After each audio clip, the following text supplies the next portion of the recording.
Given what's going on with the fires, and having never taken a video of this place, I thought it might be time. So this is the historic Labonte Canyon Cabins, kind of the headquarters of our upper places. And each of these cabins has quite a history.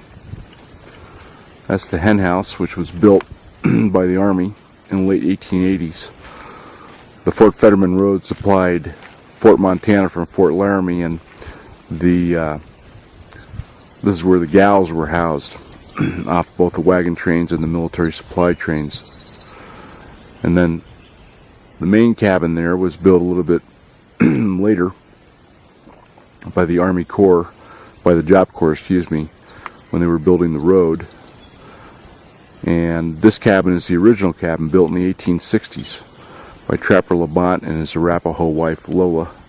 We haven't redone that one yet, but we will. Those up there have all been redone.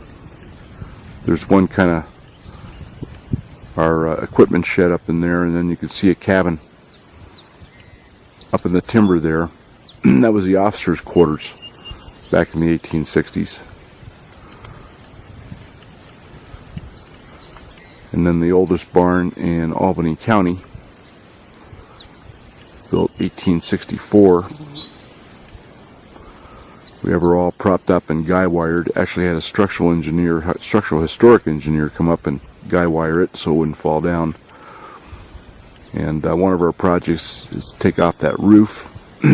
This side was built by the Army, was built by Trapper Labonte, and the far side was built by the Army. The far side's falling down, the near side's standing. Private enterprise and government. But we're going to be numbering each of those pieces and then reassembling the barn down in the area here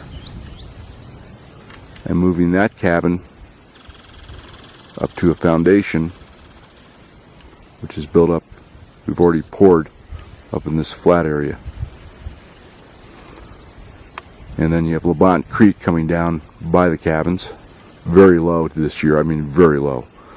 It's lower than I've seen it in a September of any year, and that's usually the driest month of the year. The wind is from the north right now. It shifted last night, which is a godsend. So we actually have relatively blue skies here. The smoke is south of us, and the leading edge of the fire, the west edge of the fire, which is the edge of the fire coming at us, it's kind of doubled back on itself, so that's a really good thing.